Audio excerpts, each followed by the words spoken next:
All right. Meanwhile, to a new threat south of the border, a truck carrying U.S. visas hijacked in Mexico. To Adam Housley now on the scramble to find out who has got him. Adam.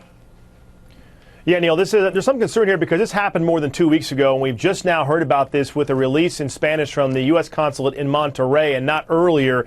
Basically, the stats are this. We're told this by not only this release, but also by some phone calls that we've made to our people on the border as well as in Washington, that a group of suspected cartel gunmen basically hijacked a cargo truck in northern Mexico, again, back on June 7th. We have a map of the area we can show you where this took place. It's near the border city of Matamoros, which is just on the other side of Brownsville, Texas, so obviously just across the border. The truck was headed to the consulates not only in Monterrey, but also in Guadalajara, Mexico, which is also in the northern part, basically the middle part of the country, the Guadalajara location is. That truck's cargo included border crossing cards, which are more than visas, they're a little bit different. We have, in fact, a border crossing card example we can show you to give you an idea of what that looks like. There's, again, an example of this card. It's a sort of visa required for Mexicans crossing land borders. The BCC is issued to Mexican citizens who reside in Mexico, but it can also be used for air travel if accompanied by a valid passport.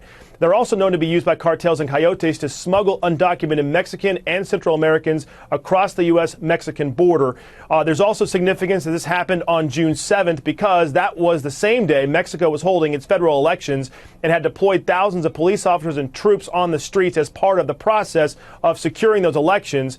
Interpol has been notified. The people whose IDs were taken in Mexico have been notified. Also, it should be noted that there is some concern. Some U.S. congressmen have contacted Secretary Kerry, saying they're concerned about the situation and security situation around U.S. consulates in Mexico, although this did not happen at a consulate. They were headed towards a consulate. Also, the Matamoros Reynoso area of Mexico, another drug war there. The Gulf cartel is actually feuding within itself. So some brutal crimes have been taking place yet again, Neil, in Mexico. And it just goes to show that there is really no real security when it comes to much of this northern part of the country. And we see that now with this hijacking of this truck, Neil.